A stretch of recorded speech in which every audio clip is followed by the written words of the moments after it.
Well, let's bring in our guests. We have Dr. Michael Terungwa David. He's Executive Director, Global Initiative for Food Security and Ecosystem Preservation, and also the African Regional Director, Climate Civics International. Thank you very much for joining us, Dr. David. Thank you so much for having me, and happy Valentine's Day. Happy Valentine's Day. And if we even have to start with that, love for our environment, there are certain practices you see individuals do, and from reports we're gathering, households contribute more to this waste disposal.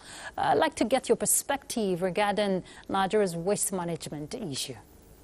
Thank you. So the waste issues in Nigeria, it's not an issue in context of being a problem, but it's a good problem that we have not turned into an opportunity. If you look at our population, an average person generates about 0.5 kg of waste daily. So if you add that to 365 days, you are looking at about 180 kg of waste generated by every individual annually. So you add that, multiply that to the population of the country, you're looking at nearly 41 million tons. Yes, statistics says it's about 32 million tons. If you look at it from different cities, we generate more, different communities will generate more, and of course different strata of the society could generate even more or less. But the issue really is, as highlighted in the report, the laws are there, the framework.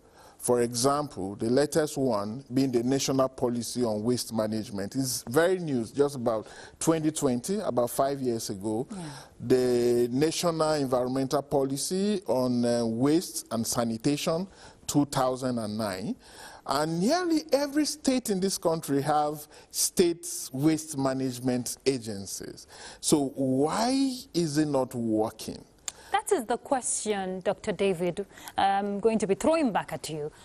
Because when you said these policies are there, I know that the private sector, you're from the private sector, you also have a stake in this. I want to hear what sustainability, or rather practical steps, innovative systems that has been put in place from the private sector perspective, because funding is a challenge, so there's a need for PPP. You know what I'm talking about. Of course. So if we continue to look at waste as a problem and not as an opportunity for investment, then we'll continue to have this problem. It goes beyond blaming citizens for dumping waste in the drainages and on the streets. You know, it's about the right policy and investment, the right infrastructure that would even encourage the private sector to get into the waste business. The informal waste business in Nigeria, it amounts to over $200 million.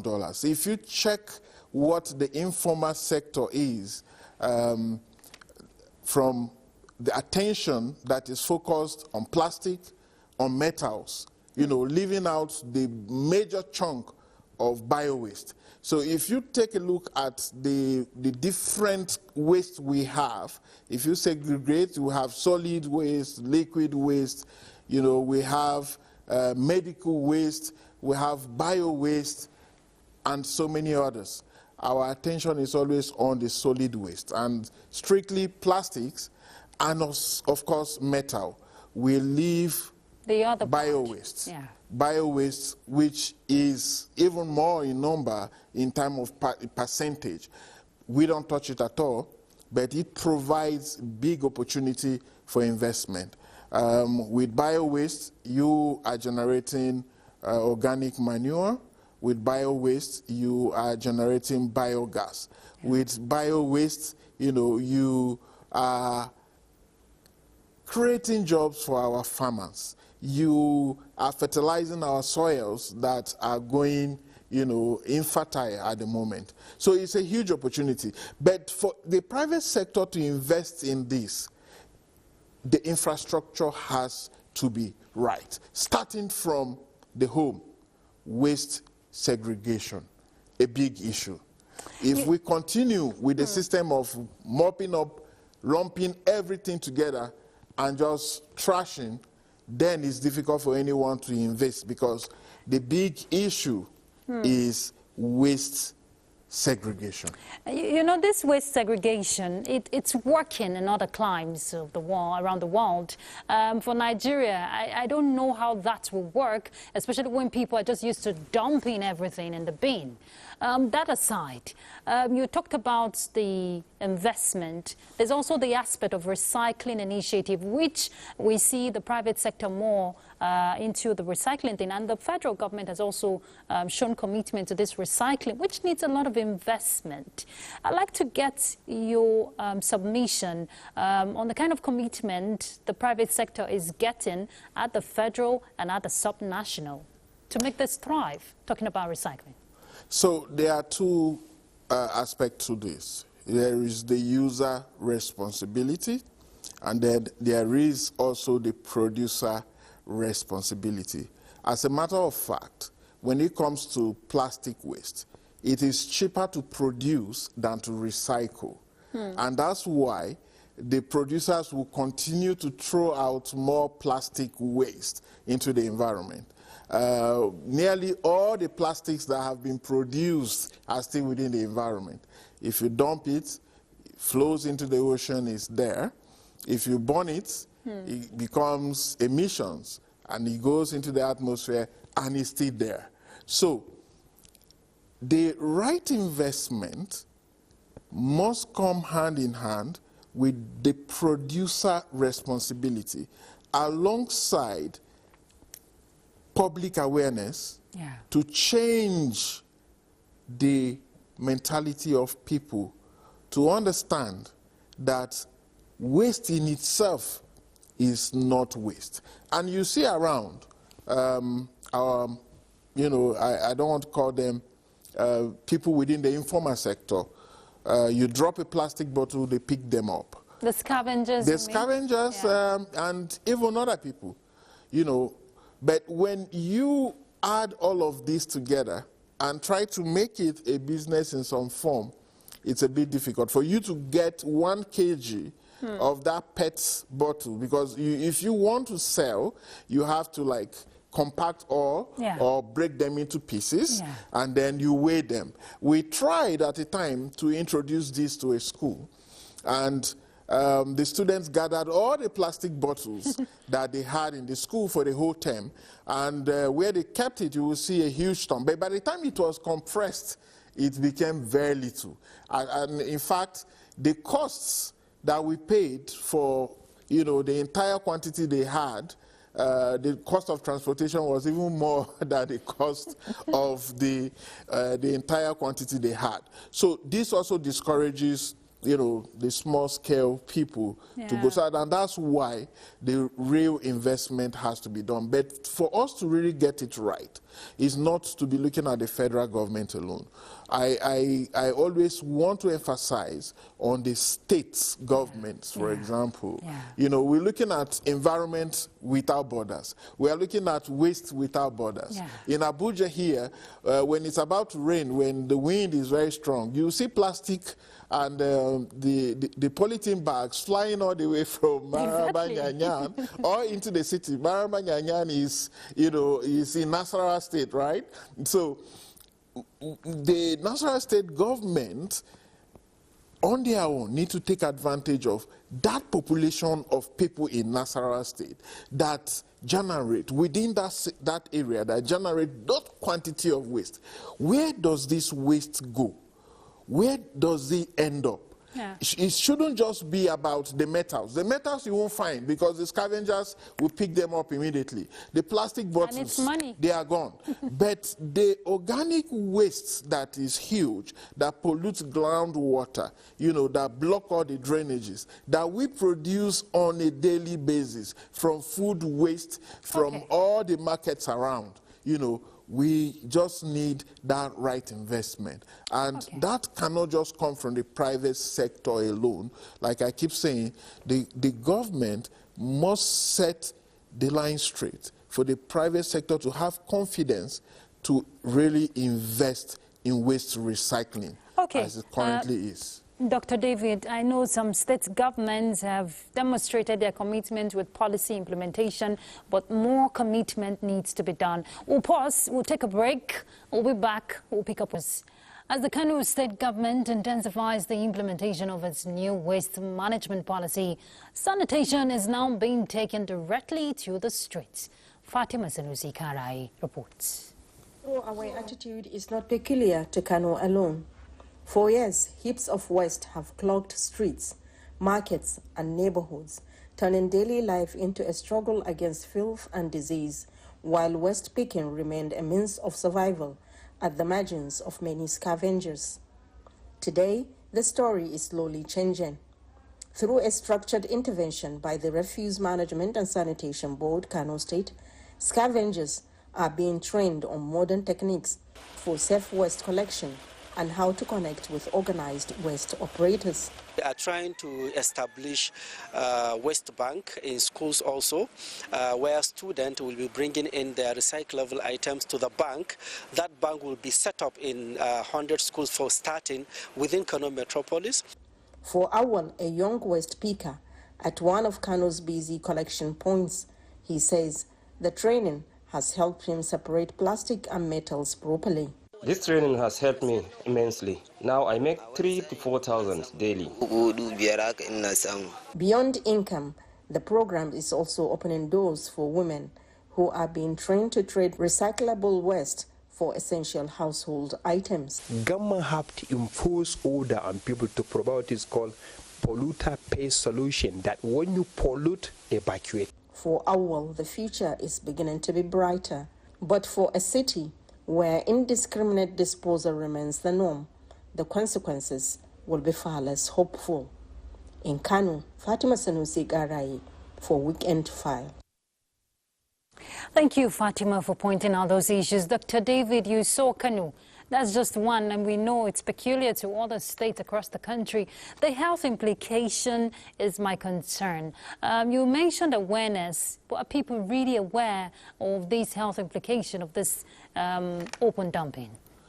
I think they are, but I strongly want to say that the bigger issue is that we are reactive to the issue. What I see going on in Kano is more like, okay, we have this big issue, so what else do we do? So it's just being reactive. And when we don't plan and we become very reactive, then we don't get the solutions right. It's a good step, I would say, but when we are developing or designing urban centers, one of the first things, apart from roads and water, then we need to begin to think of waste disposal, appropriate waste evacuation and all. If we don't put this into the designs, then we'll end up being reactive as it is. So we don't have to wait for, waste dump to fill up everywhere before we start bringing small tricycles to evacuate waste. And the question to ask again is, to where? People need to know the health implications of waste disposal. I take one example. Have you ever asked your mechanic what happened to the waste engine oil when you service your car? They always keep it, and I wonder why. Well, they sell some, but when you visit the mechanic yard and you see that the whole of that place, there's no vegetation, it tells you that that waste from the engine oil is dangerous to the environment, right? And that's why there is no vegetation around. Sadly, some of them dump this in drainages, which flows into the rivers. Now think of the quantity, the number of cars that we have in this country, millions of cars, and then think about the volume of used engine oil that is released into the environment. Many of it sink into groundwater, many of it flows into streams that communities even drink. Let's take a simple example of drainages within our neighborhoods. These PET bottles, plastic bags, they clog the drains. Water does not flow, so they provide the right breeding environment for mosquitoes. And of course, you know that malaria is the #1 killer disease, around the world. And so when people around communities are treating malaria over and over, you quickly forget that your drainages are blocked and you are responsible. The health implication of plastics generally is huge. And that's why I commend the Lagos state government for the ban on single-use plastic, especially that wicked one. The wicked one called styrofoam. Yes. You know, that one that they just serve food in, and after eating it, that's the end. Smash it. You smash it. Where does it go? It's still within the environment. So this brings us to the issue of awareness, sanitation practice. I remember growing up, we used to have that, right? We're seeing some states picking up. They want to, introduce that practice again. But it really takes individuals committing to keeping their environment first clean. Small communities, satellite towns coming together to say, we can do this. Where do we go from here, Dr. David? Yes, awareness creation can never be enough. We need to continue to create awareness, and I must commend NTA for the opportunity to have a program like this to let the public know that it is very important to dispose of our waste properly, to recycle where possible, to segregate waste where possible. The National Orientation Agency also need to step up on this very important issue that affects us all. I mean, like today we are celebrating Valentine's Day, and the question is, who is the better lover? The environment that gives us everything. It gives us water, gives us the fresh air and all. What are we doing to take care of this environment that is loving us more than we even love ourselves? So we need to sensitize people. One of the things that my organization does is work with young people in schools. We know that when you start with them from that age, they grow up with it, and they also sensitize even their parents, at home, in the churches, in the mosques, and everywhere. We need to sensitize people that, look, we must control the way our waste is being dumped. Okay.